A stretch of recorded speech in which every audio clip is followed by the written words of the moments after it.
Kitten was almost falling from a cliff until something shocking happened. What if the stray dog that unexpectedly appeared wasn't just any dog? Prepare for the shocking twist when a desperate rescue reveals an unbelievable connection that links a lost kitten, a lonely widower, and a past thought long buried. Subscribe, like, and listen to the full heartwarming story to uncover the secret. The wind tore at Henry's thin jacket, whipping strands of silver hair across his eyes as he pressed himself flat against the crumbling cliff face. Below, the Pacific churned a hungry gray-green monster spitting foam against jagged black rocks 60 feet down. His breath hitched in ragged gasps, smelling of salt and damp earth. His arthritic knees screamed in protest, trembling violently. Just inches from his outstretched, dirt-caked fingers, a tiny scrap of gray fur clung precariously to a brittle, exposed root. The kitten, it couldn't be more than a few weeks old, let out a terrified, reedy mewl that was almost swallowed by the roar of the surf and the shriek of the wind. Henry's heart hammered against his ribs, a frantic drumbeat against the vast indifference of the ocean. He'd been stupid, so stupid to climb down here.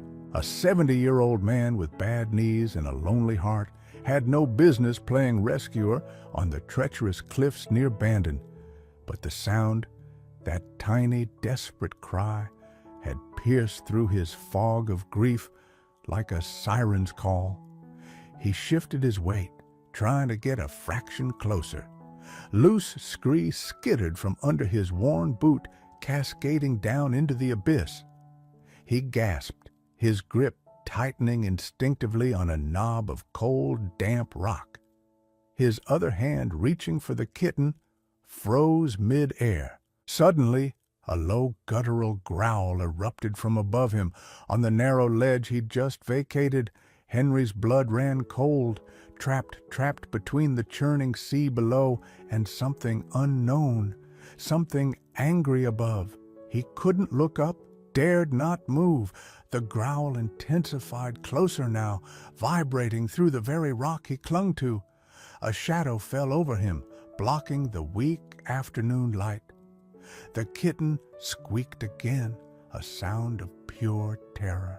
Henry squeezed his eyes shut, bracing for a nudge, a bite, the final fatal push into the void. What had he stumbled into? Henry Wilson had walked this stretch of the Oregon coast almost every day for the past 3 years, ever since Martha died. Bandon wasn't a big town nestled between the Coquille River and the Pacific, known for its dramatic sea stacks and cranberry bogs. For Henry, a retired accountant who'd followed his wife here from the drier climes of eastern Oregon 20 years ago, the coastline was both solace and torment. The raw beauty, the relentless crash of waves, the wheeling gulls. It was a landscape Martha had adored, painted endlessly on canvases that now gathered dust in the spare room of his small, meticulously kept cottage just outside town. His days followed a predictable rhythm. Coffee, the local newspaper, mostly obituaries and fishing reports puttering in the small garden where only the hardiest, salt-resistant plants survived, and the walk. Always the walk. It usually took him south along the beach path towards the Face Rock viewpoint, his sturdy walking stick tapping a steady beat on the packed sand or wooden boardwalks. Sometimes he'd detour onto the less maintained trails that wound closer to the cliff edges paths, frequented mostly by determined hikers or local kids seeking thrills. He knew he probably shouldn't not, with the way his joints complained, especially when the damp sea air settled in. But these paths offered the best views, the most profound sense of solitude, and if he were honest, they skirted the area near where his old friend Tom Callahan used to live before cancer took him 2 years back. Tom, a fellow transplant, a Vietnam vet with a wry sense of humor and a shared love for cribbage and terrible coffee, had been Henry's anchor after Martha passed. His death had left another gaping hole in Henry's quiet life. Life in Bandon was like the tides, mostly predictable, occasionally turbulent. People knew each other, or at least knew of each other. Gossip traveled fast, carried on the sea breeze from the Old Town docks to the cranberry farms inland. It was a community that pulled together when needed. Fundraisers for a family whose boat sank, potlucks at the Grange Hall volunteer searches when a hiker went missing. But it was also a place where loneliness could settle in like the coastal fog clinging damply to those left behind. Henry felt it keenly. He exchanged pleasantries at the post office, nodded to familiar faces at the grocery store, but real connection felt elusive since Martha and then Tom were gone. His grown children lived hours away, caught up in their own lives. He wasn't unhappy. Precisely. Resigned. Perhaps he filled his days with routine, finding comfort in the familiar. He read history books, watched documentaries, and tried with limited success to master Martha's recipe for clam chowder. He missed the easy companionship, the shared silence, the feeling of being fundamentally known. Sometimes, watching the waves relentlessly reshaping the shore, he felt like a piece of driftwood himself, washed up and waiting for the tide to turn without knowing where it might take him. His world was small, contained, bordered by the ocean on one side and the quiet routines of his solitary life on the other. He wasn't looking for adventure or complications.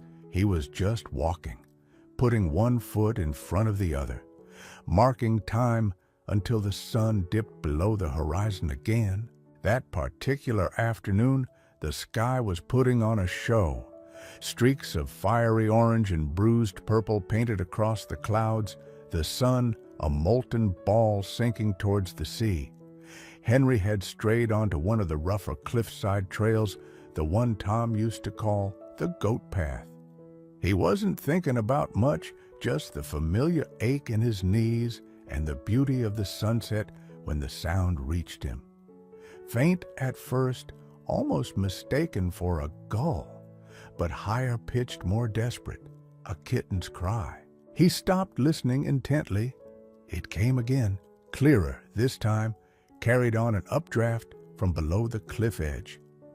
Curiosity tinged with a vague unease pulled him closer. He peered down his hand instinctively, gripping the tough, salt-stunted salal bushes lining the path.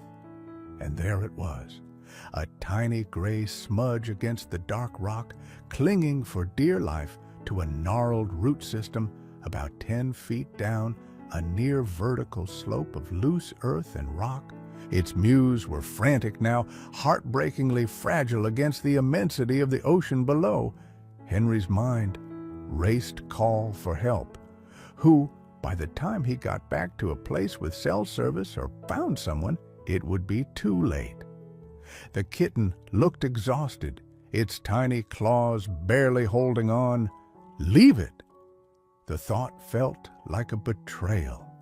He remembered Martha's cat Mittens, a fluffy Persian who had ruled their house with quiet dignity.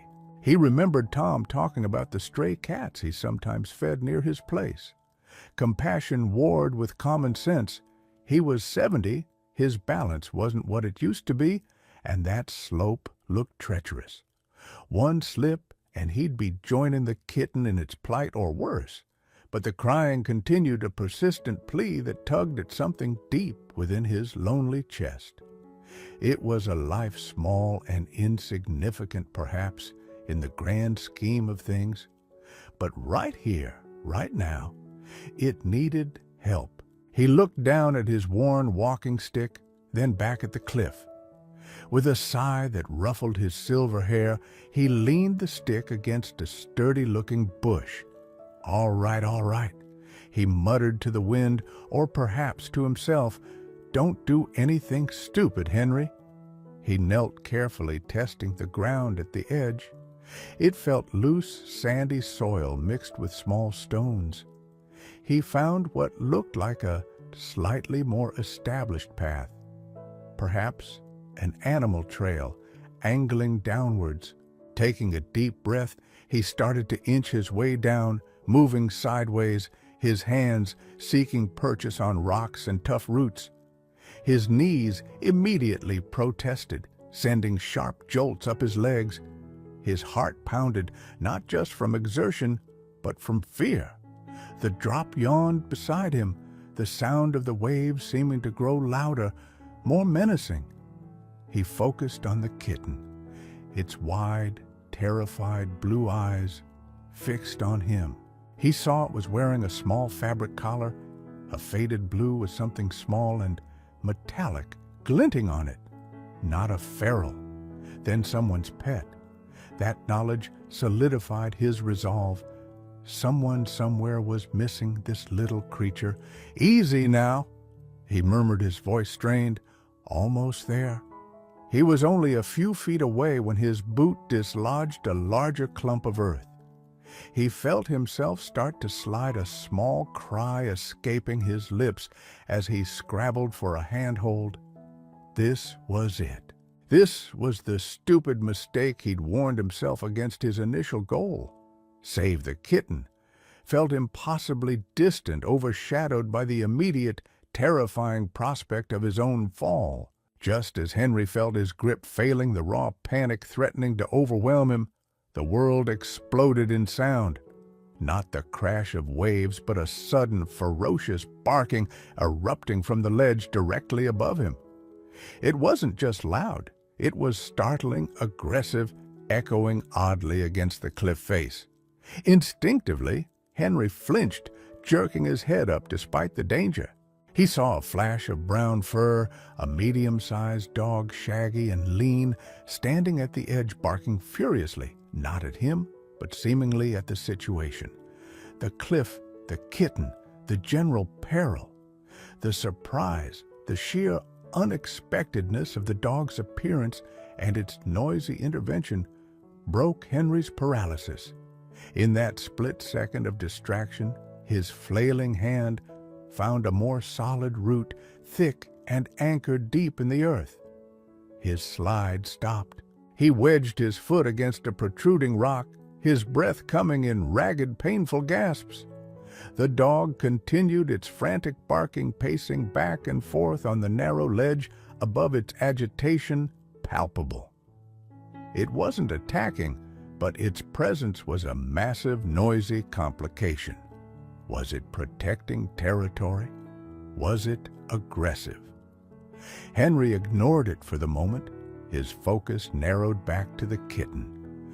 Adrenaline surged through him, overriding the pain in his knees.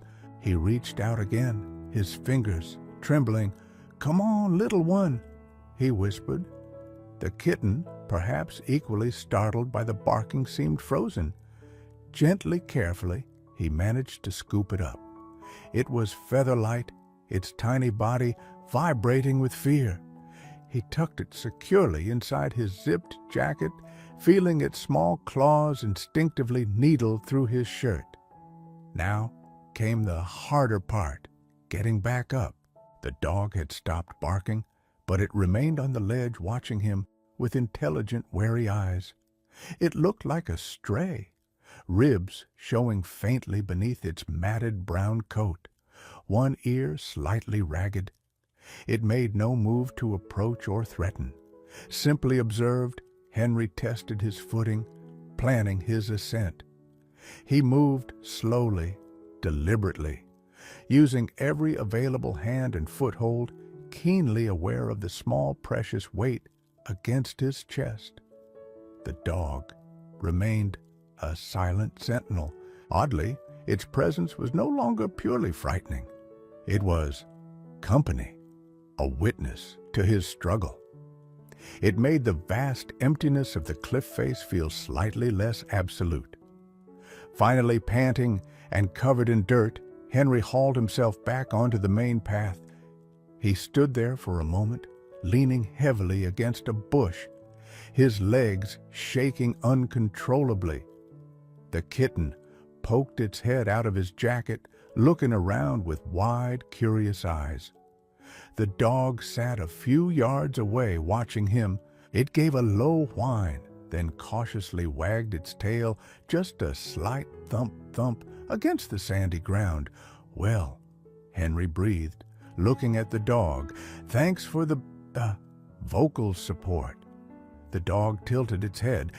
It looked old-tired, but there was a brightness in its eyes. Henry noticed it favored its left front paw slightly. A stray, definitely, and probably hungry. He couldn't just leave it here. He retrieved his walking stick, its familiar weight reassuring in his hand. He started back towards the main trailhead, moving slowly.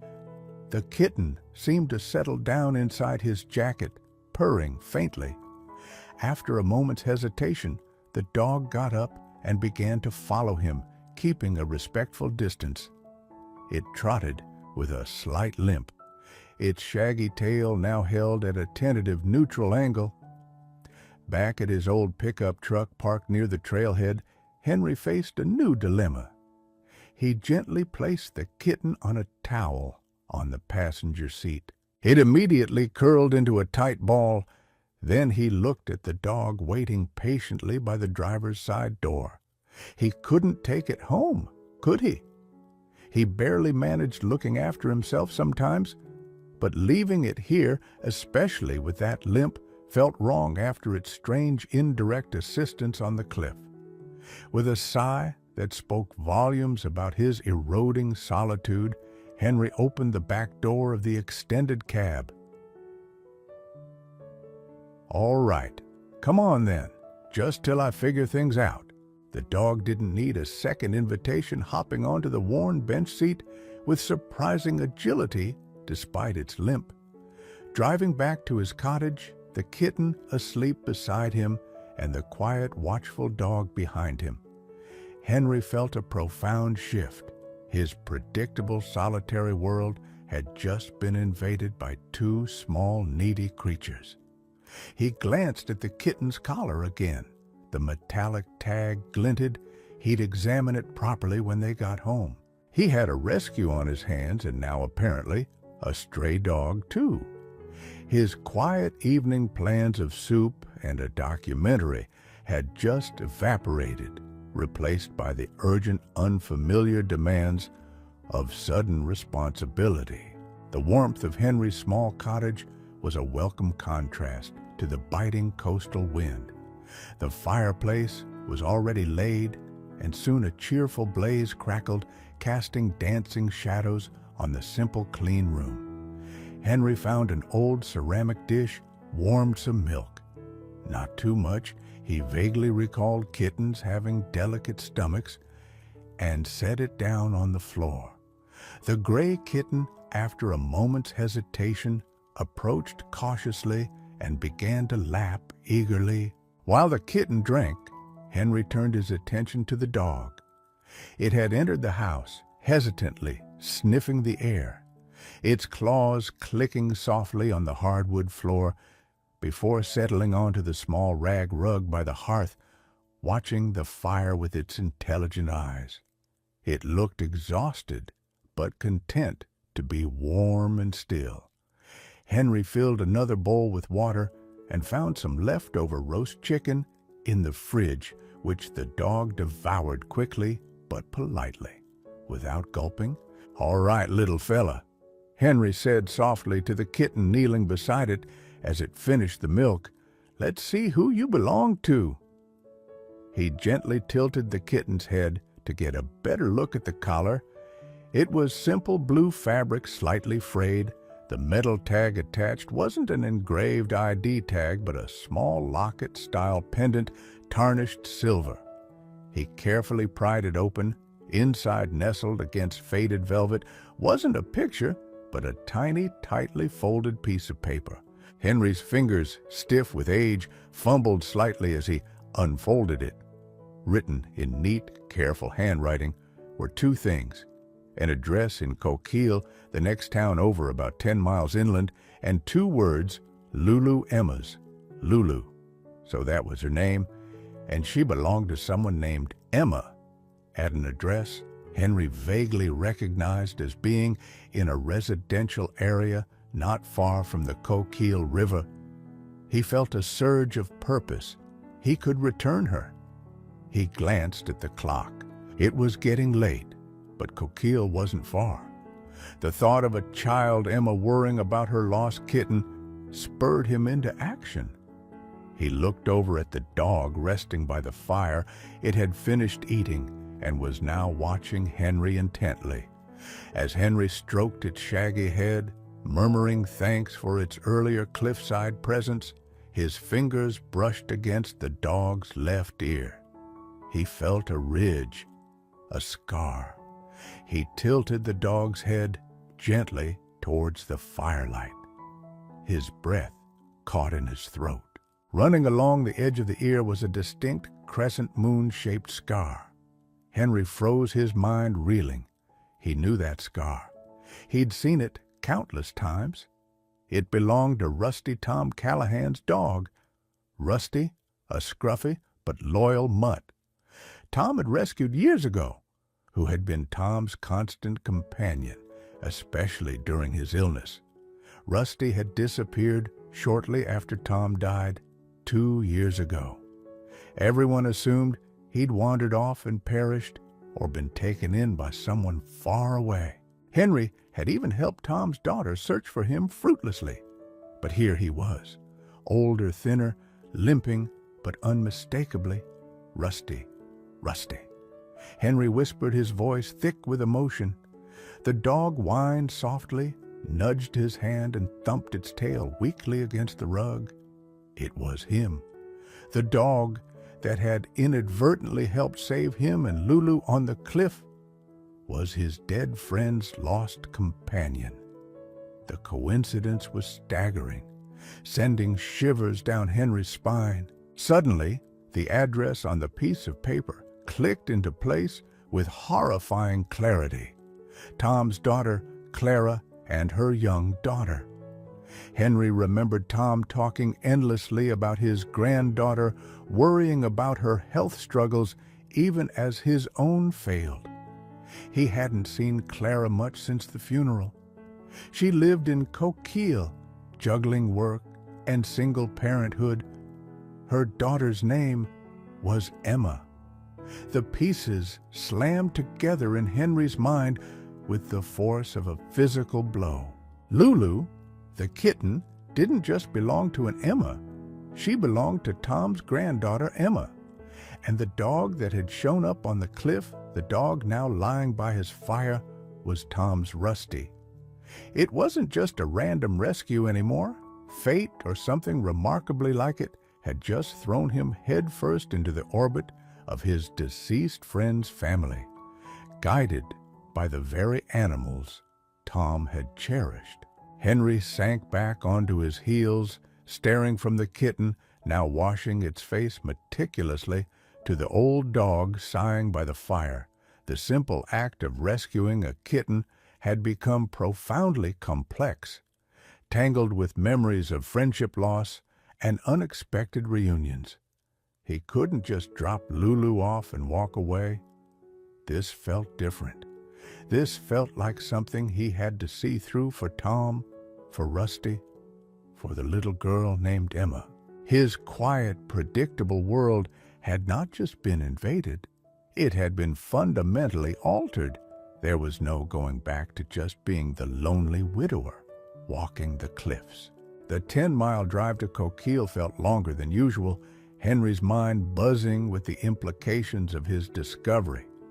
Lulu, safely tucked in a cardboard box, lined with a soft towel, occasionally mewed softly from the passenger seat.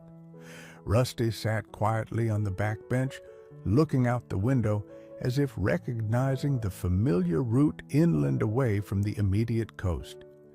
Henry rehearsed introductions in his head, unsure how Clara would react to seeing him, let alone Rusty, after all this time.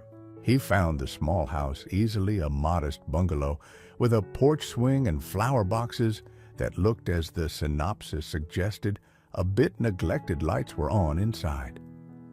Taking a deep breath, Henry carried the box with Lulu to the door and knocked. Rusty remained in the truck watching intently. The door opened and there was Clara Callahan. She looked tired, lines of worry etched around her eyes. Her brown hair pulled back loosely. She was younger than Henry remembered, maybe mid-30s, but carrying a weight that aged her. Recognition dawned slowly. Then surprise, Henry Wilson. "What are you doing here?" "Clara." Henry began, his voice a little unsteady.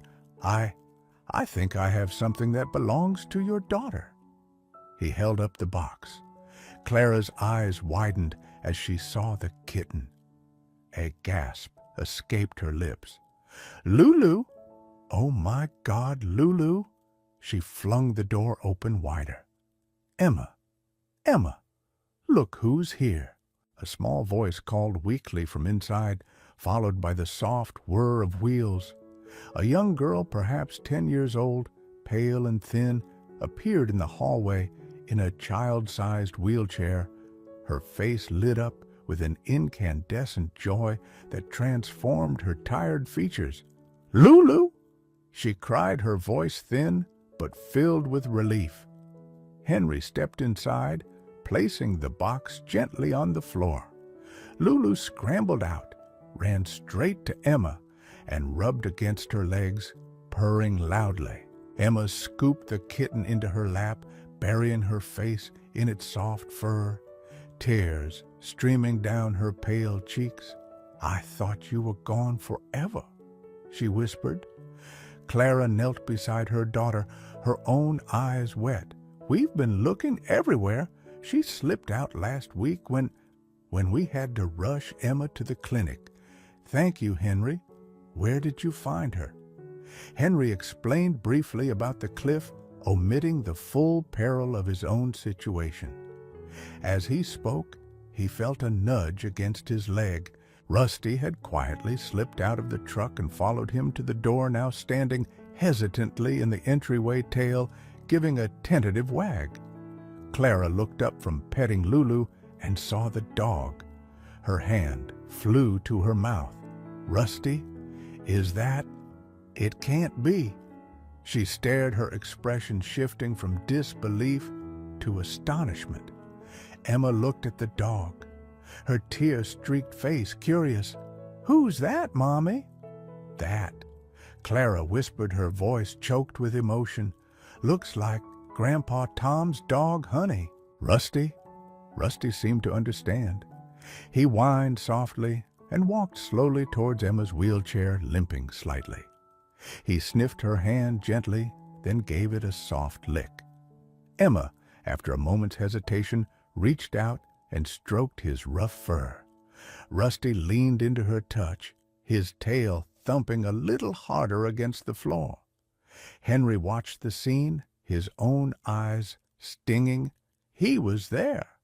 Henry said quietly, "On the cliff he showed up." He explained how the dog had followed him home. Clara stood up, looking from the dog to Henry, piecing it all together.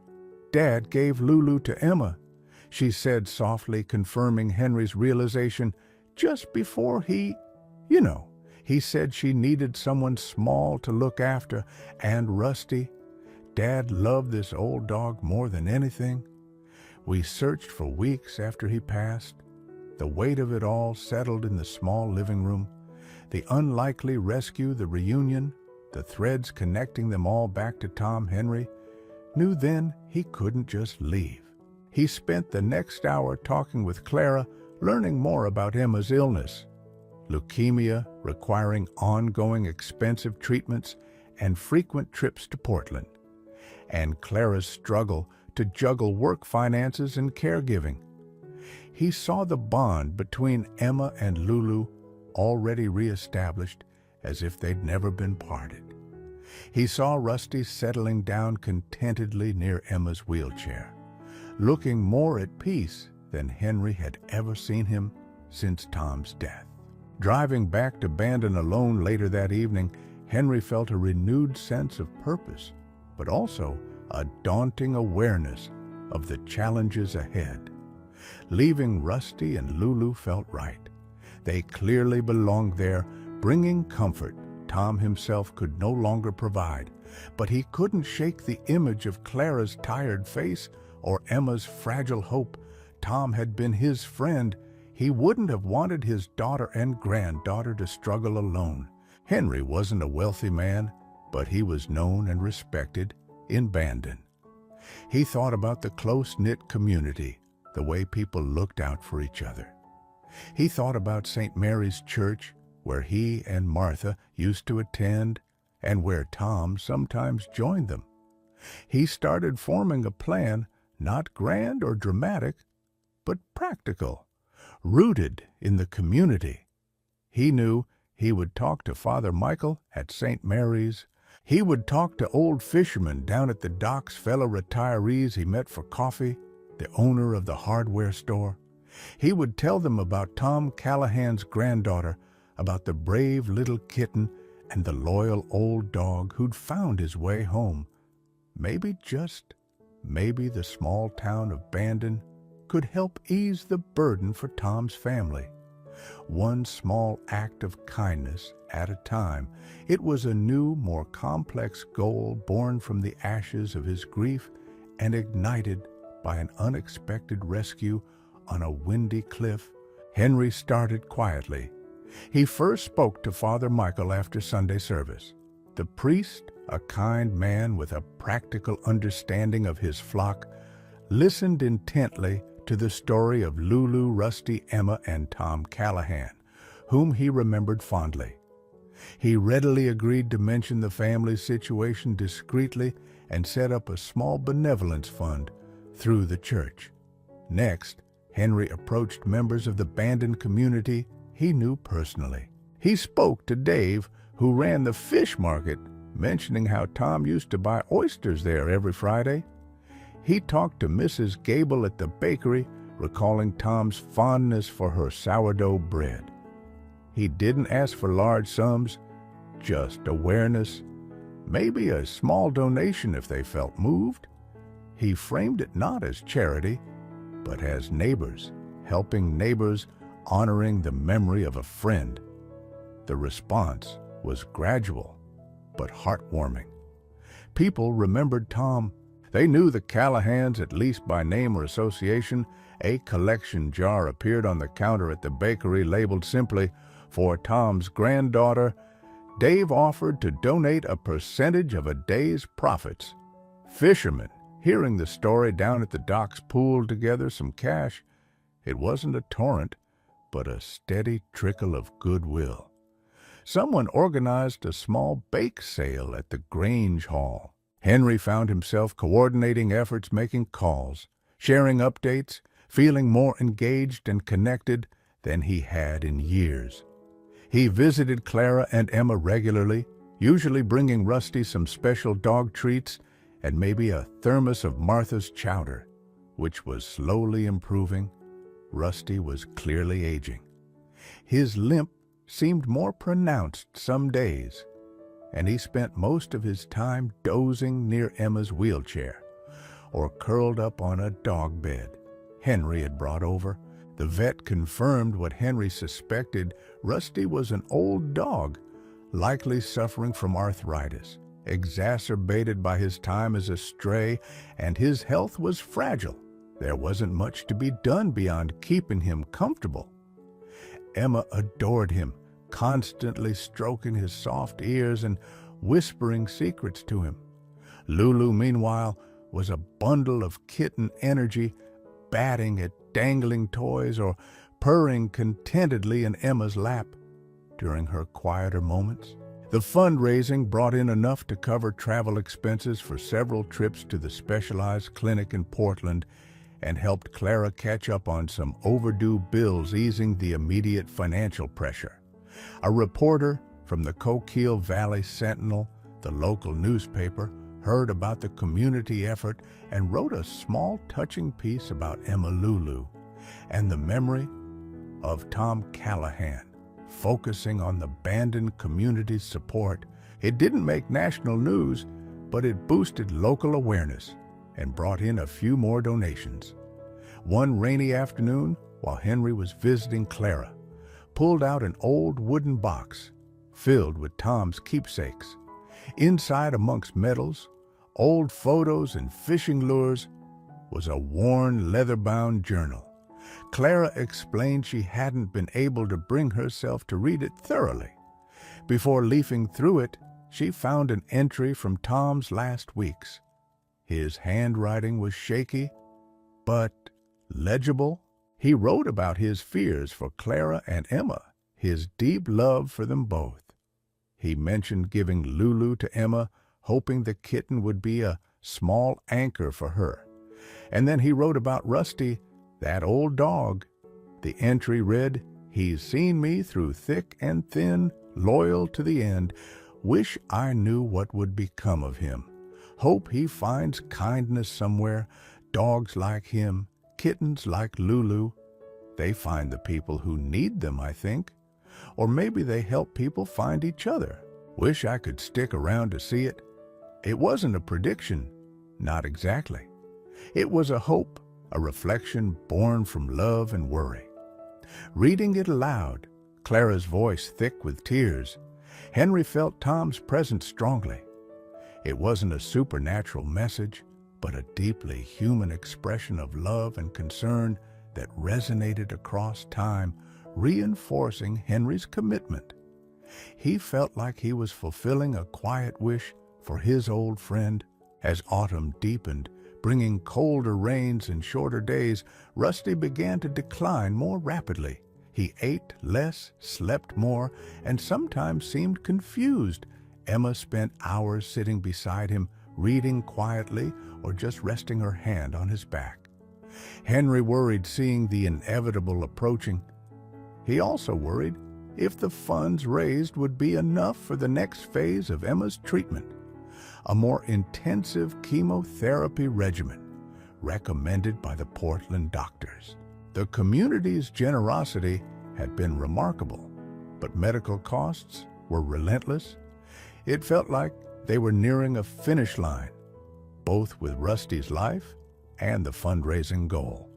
And Henry felt the familiar weight of helplessness pressing down a dark night before a dawn he couldn't yet see. The call came late one Tuesday evening. It was Clara, her voice hushed and trembling. "Henry, it's Rusty. He won't wake up." Henry drove through the rainy darkness back to Coquille, his heart heavy. He found Clara and Emma in the living room, gathered around the dog bed by the now cold fireplace.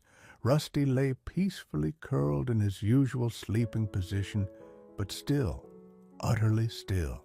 Emma wasn't crying loudly, but silent tears tracked down her pale cheeks as she gently stroked Rusty's rough fur. One last time, Lulu was curled up on Emma's lap, an unusual ball of quiet empathy.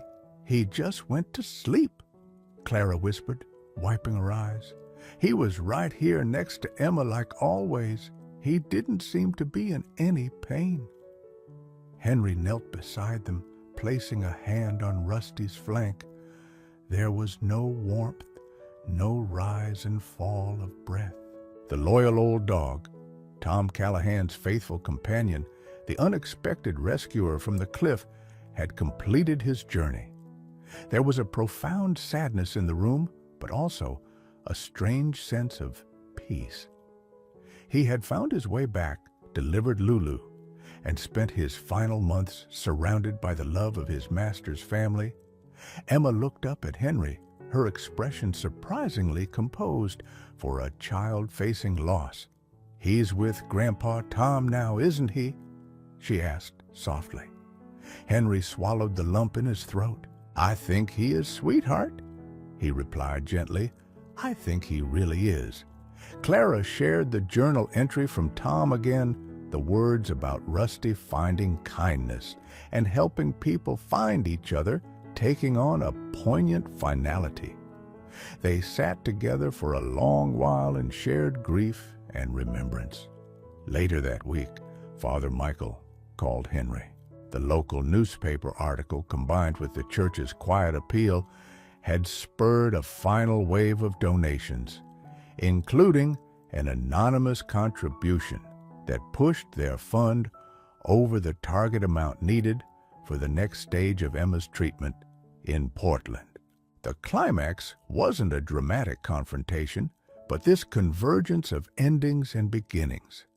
Rusty's peaceful passing, the fulfillment of Tom's written hopes in ways he couldn't have imagined, the community successfully rallying to provide tangible hope for Emma's future, and the quiet strengthening of the bonds between Henry, Clara, and Emma, forged through shared loss and unexpected kindness.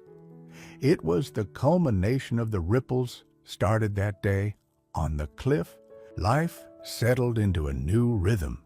Emma began her intensive treatment in Portland. It was grueling with difficult side effects, but the doctors were cautiously optimistic. Clara, relieved of the immediate financial stress, could focus entirely on supporting her daughter. Lulu remained Emma's constant shadow, a small, warm presence offering comfort during long days in the hospital or quiet afternoons at home. Henry continued his visits, becoming a regular fixture in their lives. A surrogate grandfather figure, he helped with practical things, driving Clara to appointments when needed, doing odd jobs around the house Tom used to handle, or simply sitting with Emma, reading or playing quiet games.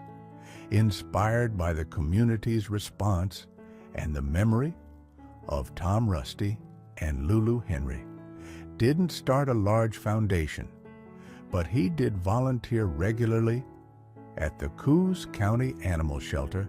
He helped walk dogs, clean kennels, and quietly shared the story of Rusty and Lulu advocating for older animals and the unexpected joy rescue pets could bring. He called his small informal effort Tom's Friends, channeling donations or supplies directly to the local shelter. He even ended up adopting a quiet, middle-aged tabby cat himself, finding his cottage less lonely with another heartbeat inside. A year later, Emma was in remission. Her hair was growing back, and though still monitored closely, she had more energy, her laughter echoing more frequently in the small house. She still used her wheelchair sometimes, but was beginning physical therapy to regain strength. The bond between her, Clara, and Henry remained strong, built on shared history and mutual support. Henry still walked the coastal paths near Bandon, his stick tapping its familiar rhythm. He often paused near the spot where he'd found Lulu, looking down at the waves, no longer feeling quite so adrift. He kept a framed photo on his mantelpiece, not one from the rescue day, but a more recent snapshot Clara had taken. It showed Henry standing with Clara and a smiling Emma. Lulu perched proudly on Emma's shoulder. Tucked beside it was an old photo of Tom Callahan, grinning with a younger Rusty at his feet. The story of the cliff rescue, the lost dog's return, and the town's support became a quiet local legend, a testament to resilience and connection. It wasn't about miracles in a supernatural sense, but about the small, everyday miracles of compassion, loyalty, and the way lives could intersect, unexpectedly changing course for the better. Henry, looking at the photos, knew his life hadn't turned out as planned, but in reaching out to save one small kitten, he had inadvertently rescued himself, finding purpose and connection in the wake of loss, proving that even in the quiet corners of the world, acts of kindness could ripple outwards with profound and lasting effect. In the quiet, pine-laced countryside of northern Minnesota, the Thompson family had carved out a life dedicated to healing creatures that others had abandoned. Among their many rescues, one stood apart. Simba, a rescued bobcat who had grown into far more than just an animal under their care. Simba wasn't just a bobcat. He was family. A wild soul who had defied the odds before, forming an unbreakable bond with Becky's son, Kitten. A boy who had faced his own struggles and found strength in his feline companion. When Becky Thompson noticed the empty spot where her rescued bobcat Simba usually slept, she knew something was wrong. But nothing could have prepared her for the phone call that followed. A tragic accident, a beloved companion fighting for his life, and an impossible decision that no family should have to make. Now, as Simba lay on the brink of death, he saw Kian's tears. Then something extraordinary happened. What unfolded next would challenge everything the Thompsons thought they knew about survival, love, and the mysterious ways in which animals and humans save each other. Before we start, hit the like button and make sure to subscribe if you haven't, and hit that notification bell so that you won't miss any new stories.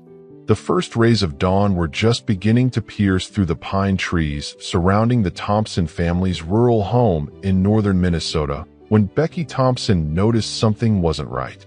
The usual soft patting of paws that accompanied her morning coffee routine was conspicuously absent. Simba, the rescued bobcat that had become an integral part of their family over the past 3 years, was nowhere to be found. Robert, Becky called to her husband, who was preparing breakfast for their 10-year-old son, Kitten. "Have you seen Simba this morning?" Robert glanced up from the stove, a flicker of concern crossing his weathered face. "Not since last night, when he was curled up with Kitten. Maybe check the sunroom?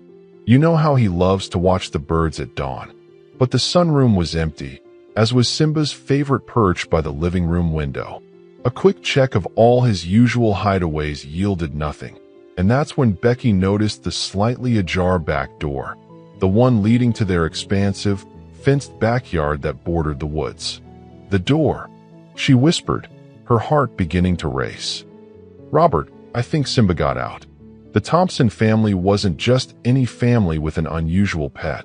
They were licensed wildlife rehabilitators, specializing in predatory mammals native to the northern woods of Minnesota. For 15 years, they had nursed injured foxes, raccoons, and occasionally, more exotic animals back to health before releasing them back into the wild. But Simba had been different from the start. 3 years ago, a local forest ranger had brought them a severely malnourished bobcat kitten, no more than a few weeks old. The tiny creature's mother had been found dead nearby, likely the victim of a territorial dispute with another predator. The kitten was in critical condition, dehydrated, suffering from a respiratory infection, and with an underdeveloped right hind leg that the veterinarian determined would never fully function normally. "He's not a candidate for release," Dr. Michaels had told them. "Even with the best care, that leg will always limit his ability to hunt effectively. He'll need specialized care for life." The Thompsons had taken the challenge seriously, applying for the necessary permits to keep a non-releasable wild animal. Their experience and facilities made approval relatively straightforward, but it was Kian's immediate connection with the bobcat kitten that truly sealed Simba's place in their home. Kian Thompson had faced his own share of challenges since birth. Diagnosed with autism at age 3, he had always struggled with sensory processing issues and social interactions. At age 5, a secondary immunodeficiency diagnosis further complicated his young life, making him prone to frequent infections and requiring careful monitoring of his respiratory health. Despite these obstacles, Kian possessed a gentle, intuitive nature that seemed especially attuned to animals. When the ranger had first brought Simba home, Kitten had been having one of his difficult days. Overwhelmed by sensory input, he had retreated to his quiet corner in the living room, rocking gently with his headphones on.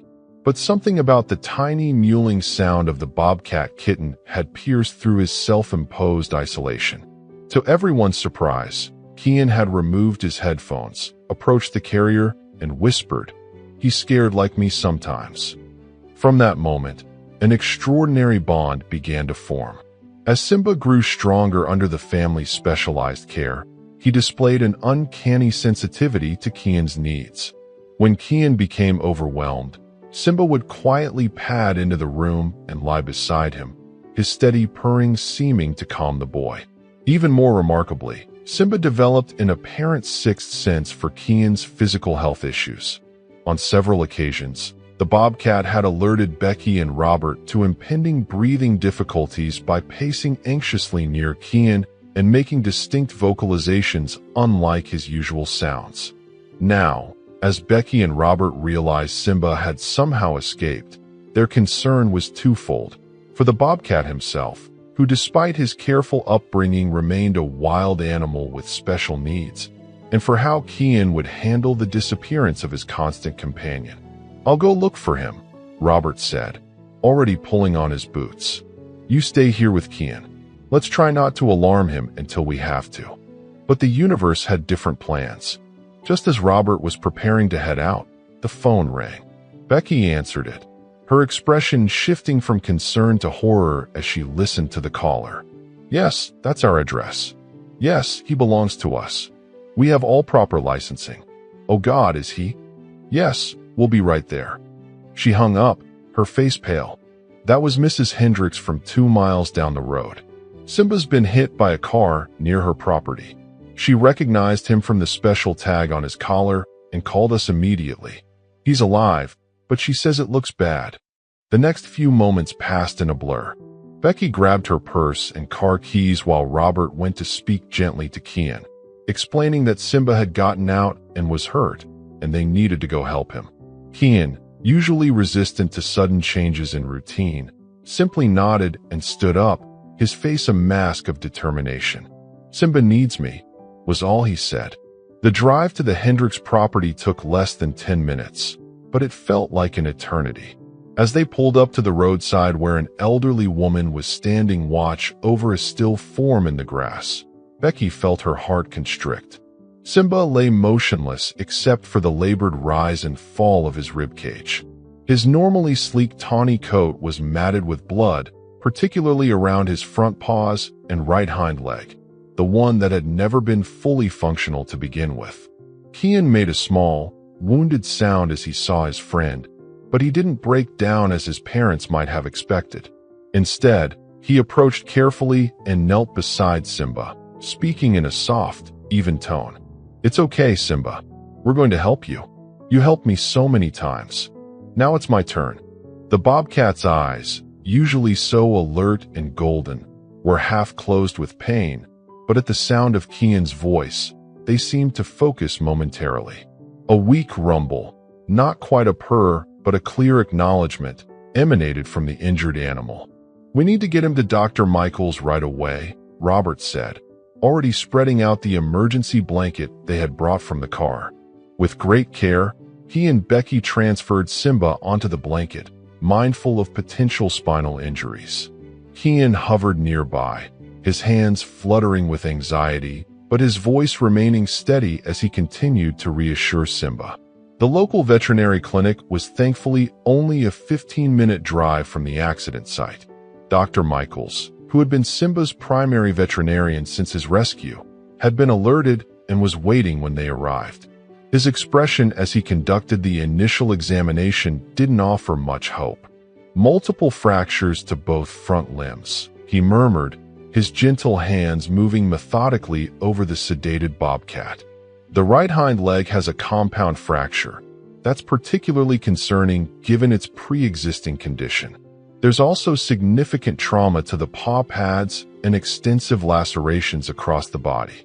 He straightened up and looked at the family with compassion, but also professional honesty. "I need to be straight with you. These injuries are extremely severe. Even with the most aggressive treatment, Simba may never regain full mobility, and the recovery would be lengthy, painful, and extraordinarily expensive. Are you saying we should put him down? Becky asked, her voice barely above a whisper. Dr. Michaels sighed. I'm saying that would be the most humane option to consider.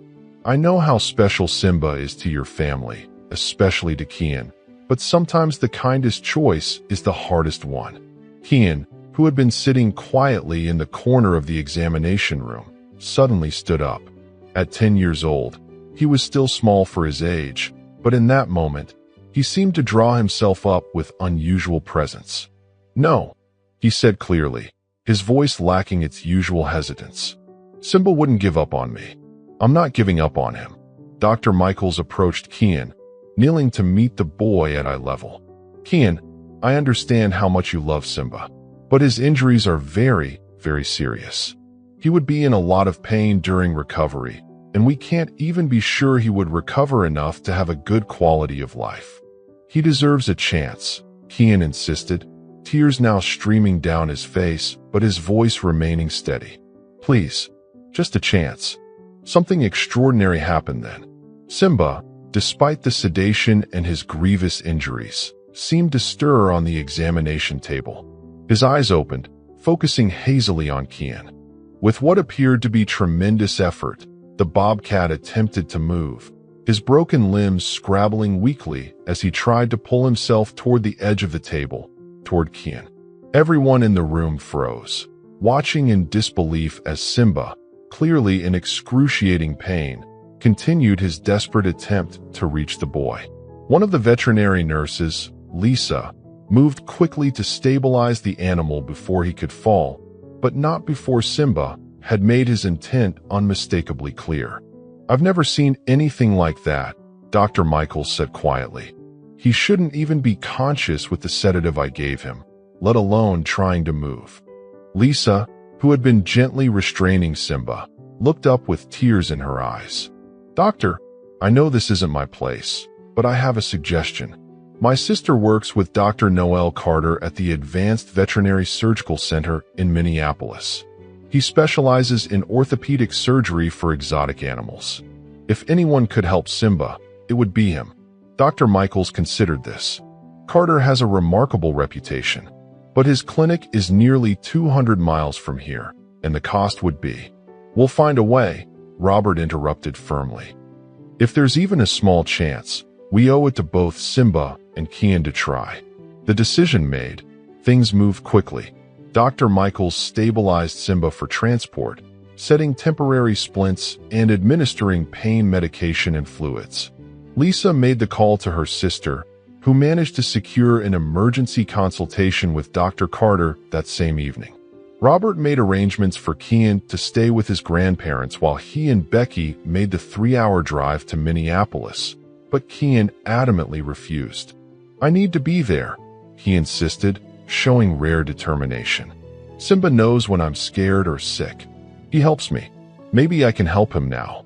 Reluctantly, his parents agreed, knowing that separating Kian from Simba at this critical juncture might be more traumatic than the difficult journey ahead. The drive to Minneapolis was tense, with Becky constantly checking on Simba in his specially prepared carrier in the back seat beside Kian. The bobcat remained sedated but stable, his breathing shallow but regular. Kian sat perfectly still for the entire journey, his hand resting gently on the carrier, occasionally whispering reassurances that only Simba could hear. Dr. Carter's clinic was illuminated against the darkening evening sky when they arrived. Unlike the homey, rural atmosphere of Dr. Michaels' practice, the Advanced Veterinary Surgical Center was a state-of-the-art facility with equipment that rivaled many human hospitals. Dr. Carter himself, a tall man with silver-streaked hair and kind eyes behind wire-rimmed glasses, was waiting at the entrance. You must be the Thompsons, he greeted them. Lisa's sister called ahead with the details. Let's get your Simba inside and assessed immediately. The next few hours were a blur of activity. Simba was rushed for emergency imaging, x-rays, ultrasounds, and even a CT scan to fully evaluate the extent of his injuries. The Thompsons waited anxiously in a comfortable consultation room, Kitten uncharacteristically still and focused, as if concentrating all his energy on willing Simba to be okay. When Dr. Carter finally returned, his expression was serious but not without hope. "Simba's injuries are indeed extensive," he began, spreading out several images on the table before them. Multiple fractures to both front limbs, as Dr. Michaels identified, and a particularly complex compound fracture of the right hind leg. There's also significant soft tissue damage and laceration of the paw pads. He pointed to various areas on the images as he spoke. The good news is that, somewhat miraculously, there appears to be no significant internal trauma.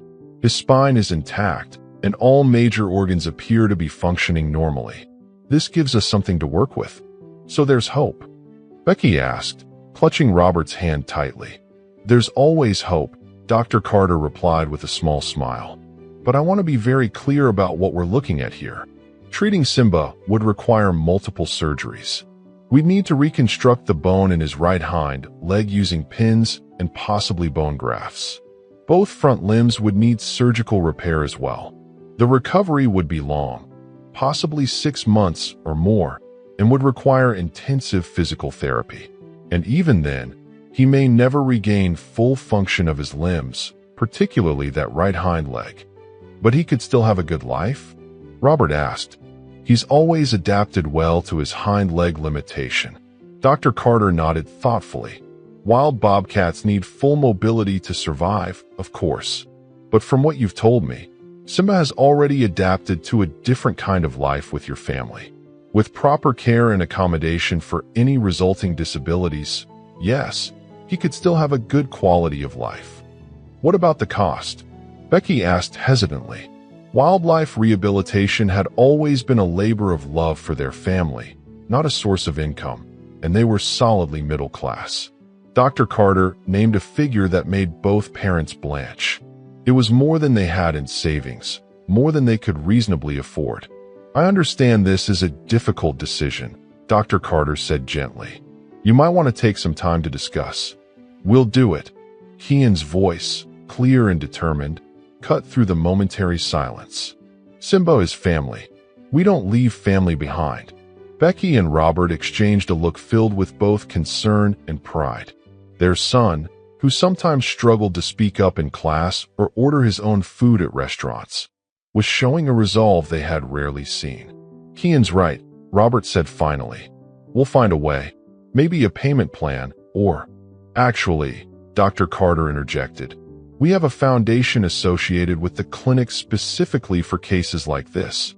Extraordinary animals with extraordinary bonds to their humans. I think Simba would be an excellent candidate. It wouldn't cover everything, but it could make the difference." The path forward decided. Simba underwent his first surgery that very night, an emergency procedure to stabilize the most critical fractures and address the risk of infection from his open wounds.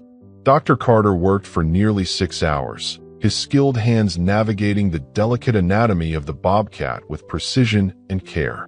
Simba survived the surgery, but the next 48 hours were critical. The Thompson family checked into a nearby hotel, taking shifts so that someone was always at the clinic.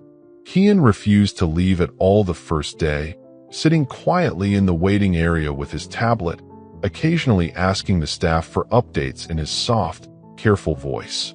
On the second day, once Simba was stable enough for brief visits, Kitten was allowed to see him. The bobcat lay in a special enclosure, various tubes, and monitoring equipment attached to his body, his limbs carefully bandaged and immobilized. He looked small and vulnerable, so different from the graceful, powerful animal that had bounded through their home. Kitten approached slowly, guided by one of the veterinary nurses. "Can he hear me?" he whispered. "I believe he can," the nurse replied kindly. Animals often seem to know when their loved ones are near, even when they're sedated. Kitten nodded solemnly and leaned close to the mesh front of the enclosure. "Hi, Simba," he said softly. "It's me, Kitten. You're going to be okay." The doctors are helping you, and I'm here. I'm not leaving you. Remember how you stay with me when I'm scared or sick? I'm going to stay with you now." To everyone's surprise, Simba's monitors showed a subtle change. His heart rate, which had been elevated, began to slow slightly toward a more normal rhythm. One of his ears twitched, as if seeking the source of Kian's voice. "Would you look at that?" the nurse murmured to Becky, who stood watching with tears in her eyes. "I'd say he definitely knows Kian is here."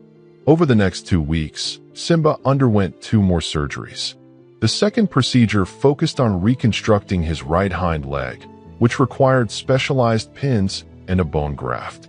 The third addressed his front limbs and the extensive damage to his paw pads, which required skin grafting. Between operations, he remained at the clinic under constant care, receiving physical therapy, pain management, and monitoring for complications. The Thompsons couldn't stay in Minneapolis indefinitely. Robert needed to return to his job as a forestry consultant, and Kian needed to return to school.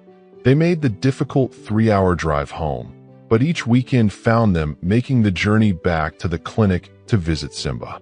Dr. Carter and his team kept them updated daily with photos and detailed reports, and Robert set up video calls so Kian could see Simba and talk to him even from afar.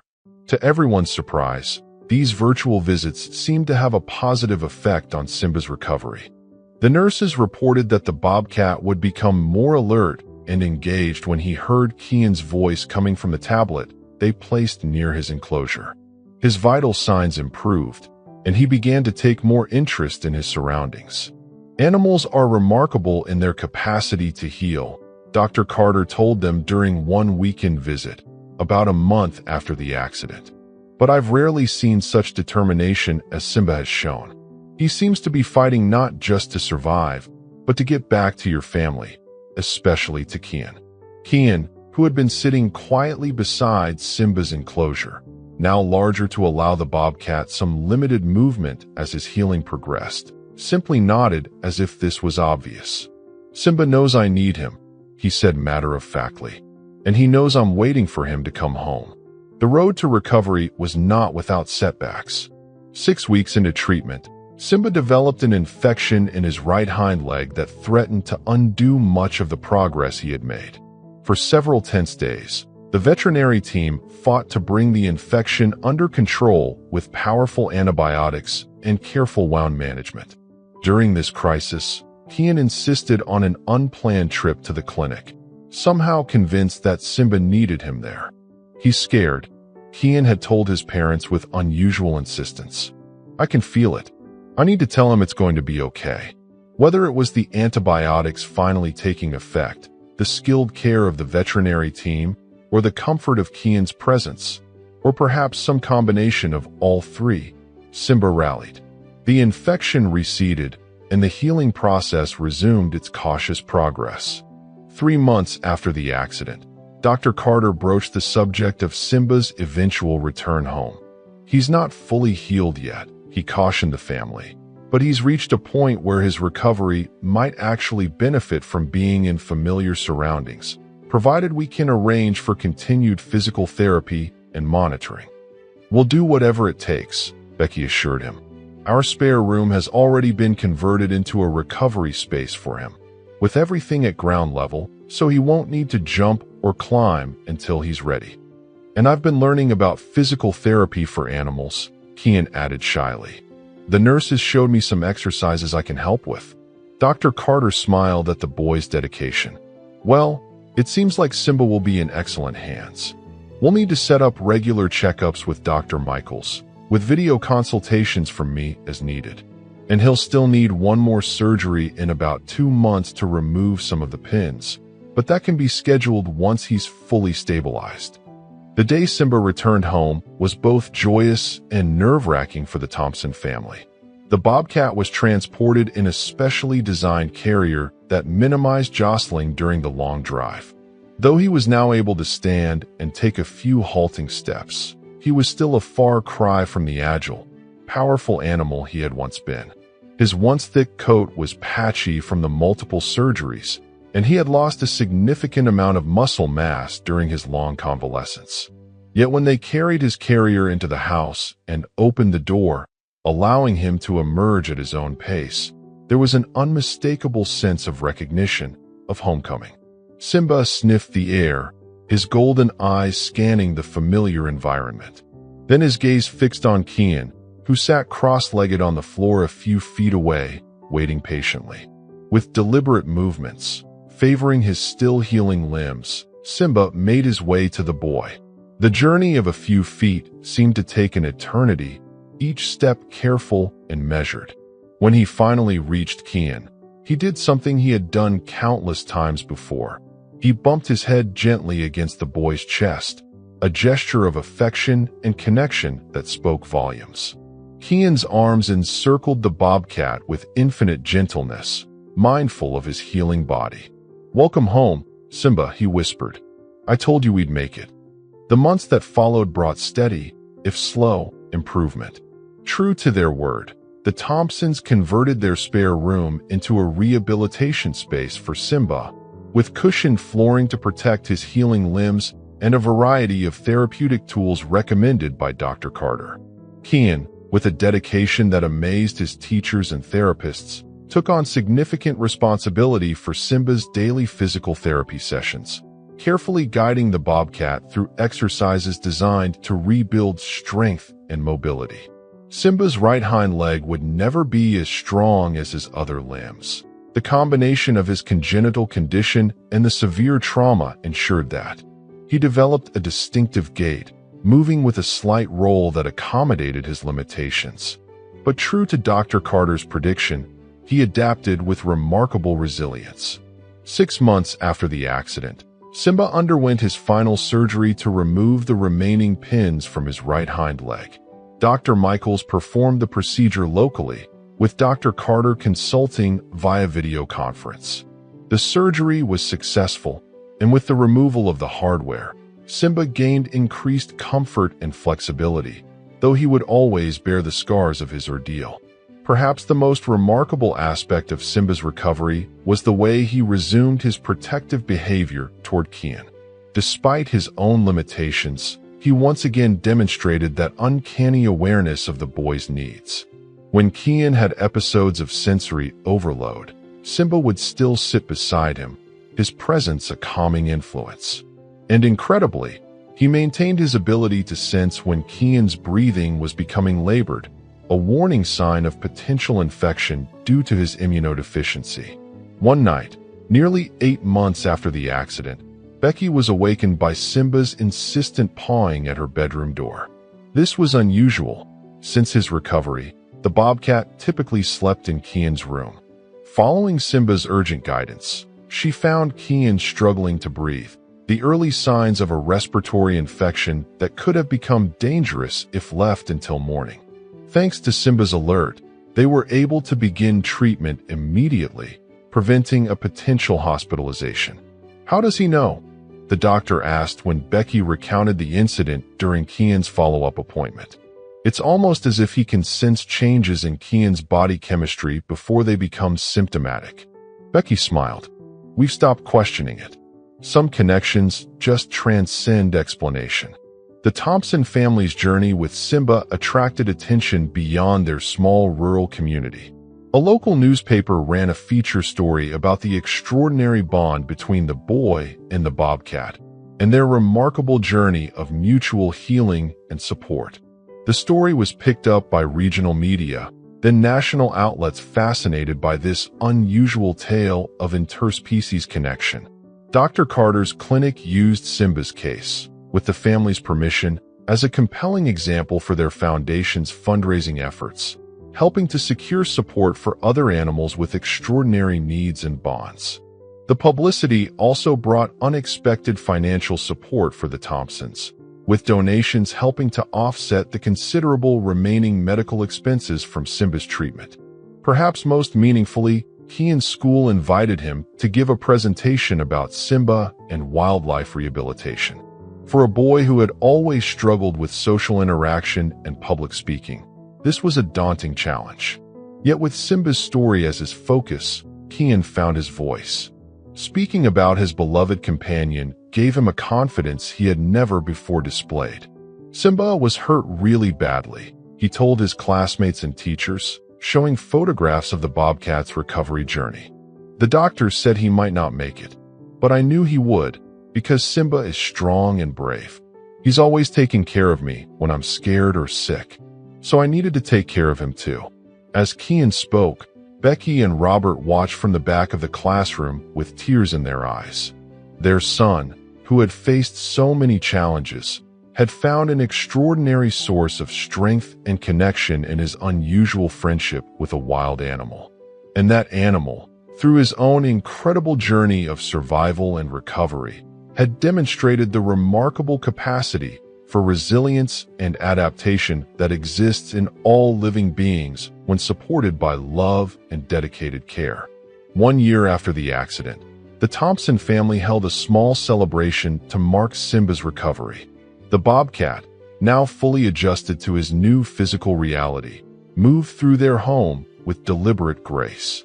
His distinctive gait and the patches in his coat where the fur had grown back differently told the story of his ordeal, but his golden eyes were as bright and alert as ever, particularly when they rested on Kitten. As evening fell, Becky found Kitten and Simba in their favorite spot by the living room window, watching the sunset paint the Minnesota woods in shades of gold and amber. The boy sat cross-legged on the window seat, the bobcat curled beside him, his head resting on Kitten's leg. They formed a tableau of perfect companionship, two beings who had faced profound challenges and emerged stronger through their connection to each other. "Dinner's almost ready," she said softly, reluctant to disturb the peaceful scene. Kitten looked up with a smile. "We're just watching the birds," he said. "Simba still likes to watch the birds, even though he can't chase them anymore. I think he's happy just being here with you," Becky replied, reaching out to gently stroke the bobcat's head. Simba leaned into her touch, a low rumble of contentment emanating from his chest. In that moment, Becky was struck by the profound gift they had all received through this difficult journey. Simba's accident and near death had been traumatic, but his extraordinary fight for survival had revealed the depths of connection possible between species. And Kitten, in rising to meet the needs of his beloved companion, had discovered reservoirs of strength, determination, and communicative ability that might otherwise have remained dormant. Some might question the wisdom of the resources, financial, emotional, and physical, that the family had poured into saving one bobcat. But as Becky watched her son and Simba silhouetted against the fading light, she knew without doubt that it had been worth every sacrifice. In reaching out across the divide between human and wild animal, they had all been enriched beyond measure. "You were right all along," she told Kitten softly. "You said Simba would make it, and he did." Kitten nodded, his hand resting gently on Simba's back. "We take care of each other," he said simply. "That's what family does." In the gathering twilight, Simba's purr seemed to echo the sentiment, a testament to the extraordinary things made possible by compassion, dedication, and the unbreakable bonds of love that can form between the most unexpected companions.